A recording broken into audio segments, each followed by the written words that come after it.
23 তাৰিখে এপইণ্টমেণ্ট হ'ব ৰাতিপুৱা যদিও 22 তাৰিখে বুলি ওলাইছে 23 তাৰিখে এপইণ্টমেণ্ট হ'ব 10,000তকৈও অধিক নিবনুৱা যুৱক যুৱতীয়ে 23 তাৰিখে নিযুক্তি পাব সিদিনাখনেই মই যি ক'ব আছে মোৰ ভাষণত মই ক'ব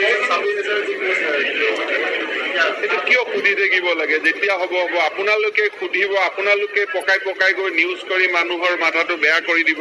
এই কামবিলাকৰ পৰা দূৰত থাকক কেতিয়া 26,000 পৰীক্ষা ৰিজাল্ট হৈছে কেতিয়া হ'ব সেইটো মুখ্যমন্ত্ৰীক 3খন মিটিঙত পাব 3খন মিটিঙতে সুধিব তাৰপিছত 3 ধৰণে নিউজটো বজাই দিব দি পেলাই কোনোবা এজনক আৰু এজন আপোনালোকে প্ৰডাকশ্যন কৰি ল'ব যে এওঁ কৈছে অভিযোগ দিছে এনেকে মানুহৰ যদি আপোনালোকে ভাবে যে আমি মূৰবিলাক নষ্ট কৰি দিম তেতিয়া নিবনুৱা ডেকা ল'ৰাই টিভিৰ কেমেৰা দেখিলে গালি পৰা আৰম্ভ কৰি দিব আপোনালোকে নিজৰ কাৰণে অলপ চিন্তা কৰক নিজৰ কাৰণেও আপোনালোকে চিন্তা কৰক এনেকুৱা কেৰেক্টাৰ এটা আপোনালোকে টিভিত লৈ গৈ বনাই দিয়ে দি গোটেই মানুহৰ মূৰবিলাক বেয়া কৰি দিয়ে এইটো ভাল কথা নহয় ক'তো ভাল ক'ৰবাত কোনোবাই মুখ্যমন্ত্ৰী সুধি থাকে নেকি যে কেতিয়া ৰিজাল্ট দিব মুখ্যমন্ত্ৰীয়ে পৰীক্ষা পাতে নেকি পৰীক্ষাটো কণ্ট্ৰলাৰে পাতে তাতে গৈ সুধিব লাগে কেতিয়া এপইণ্টমেণ্ট দিব জানেই 23 তাৰিখে দিব বুলি পেপাৰত ওলাই গৈছে তাৰপিছতো সুধিব সোধাৰ পিছত যদি ক'ৰবাত মোৰ মুখেদি 11টা আৰু 2টা ক'ৰবাত 2খন বাৰ সোধোতে 2টা ওলাই গ'ল সেইটো গৈ আকৌ নিউজ কৰি দিব ই ৰাতিপুৱা 11 ক'লে গধূলি 2 ক'লে ইয়াত কি ৰহস্যৰ গুণ আছে এইটো বাদ দিয়ক না অসমখন নিৰ্মাণ কৰিব সাংবাদিকৰো সহায় লাগিবতো আপোনালোকে যদি সহায় নকৰে কেনেকৈ অসমখন নিৰ্মাণ হ'ব আপোনালোকে যি ধৰণৰ কৰি দিছিলে মাজতে মইতো ভাবিছিলোঁ আৰু এপইণ্টমেণ্টেই দিব নোৱাৰি নাও ইমানতে ডুবি গ'ল বাদ দিয়ক দুখীয়া শক্তিশালী যোনে পাইছে 23 তাৰিখে আপোনালোকে দেখিবই কিন্তু যিবোৰ সুধিব নালাগে মই আপোনালোকৰ এডিটৰকো চিঠি লিখিছোঁ যে যি কথা সুধিব নালাগে এইবিলাক কিয় সুধি থাকিব লাগে হয় নহয়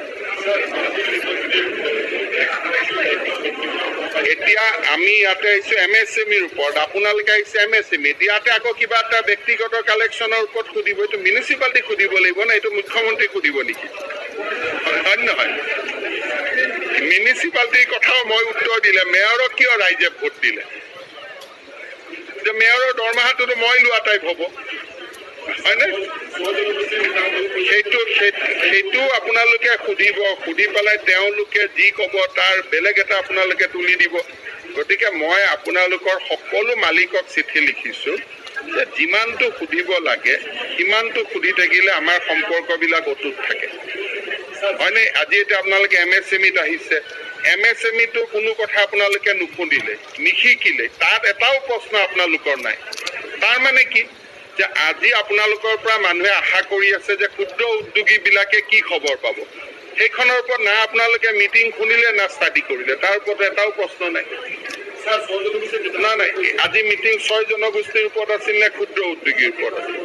তাৰ পৰা এটাও প্ৰশ্ন নাই সেইটোৰ ওপৰত যে ছাৰ এই ফাণ্ডটোৱে কেনেকৈ কাম কৰিব